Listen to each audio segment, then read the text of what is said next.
గరుడ కూడా ఒకసారి ఓడిపోవాల్సి వచ్చింది. ఎందుకో తెలుసా? రండి ఈ వీడియోలో తెలుసుకుందాం. ఒకసారి గరుడ తన వేగం శక్తి మీద చాలా గర్వంగా ఉండేవాడు. అతను ఆకాశంలో ఎగిరేటప్పుడు దేవతలు కూడా ఆశ్చర్యపోయేవారు. ఒకరోజు అతను లార్డ్ విష్ణు ముందు ఇలా అన్నాడు: ప్రభూ, ఈ ప్రపంచంలో నన్ను మించిన వేగం ఎవరికీ లేదు. నేను ఎక్కడైనా క్షణాల్లో చేరగలను. విష్ణువు చిరునవ్వు నవ్వాడు. అతనికి గర్వం తగ్గించాలనిపించింది.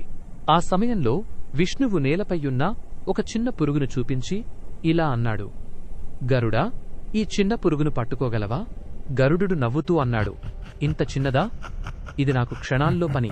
అతను వెంటనే ఆకాశంలోకి ఎగిరిమెరుపు వేగంతో ఆ పురుగువైపు దూసుకెళ్లాడు. కాని ఆశ్చర్యంగా పురుగు ఒక్కసారిగా కనిపించకుండా పోయింది. గరుడు మళ్లీ ప్రయత్నించాడు. మరింత వేగంగా మరింత శక్తితో వెతికాడు. కాని ఆ పురుగు ఎక్కడా కనిపించలేదు. అతను చెమటలు పట్టి అలసిపోయి చివరకు విష్ణువు దగ్గరకు వచ్చాడు. ప్రభూ, నేను విఫలమయ్యాను. చిన్న పురుగు కూడా పట్టుకోలేకపోయాను అని తల వంచాడు. విష్ణువు ప్రేమగా చెప్పాడు: గరుడా, ఈ సృష్టిలో ప్రతి జీవికి తన శక్తి ఉంటుంది.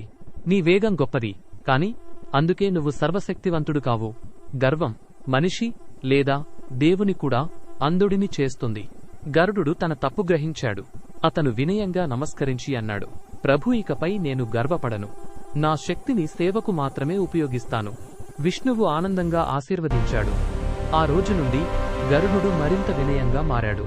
ఈ వీడియోని లైక్ చేయండి, మీ అభిప్రాయాన్ని కామెంట్ చేయండి అండ్ సబ్స్క్రైబ్.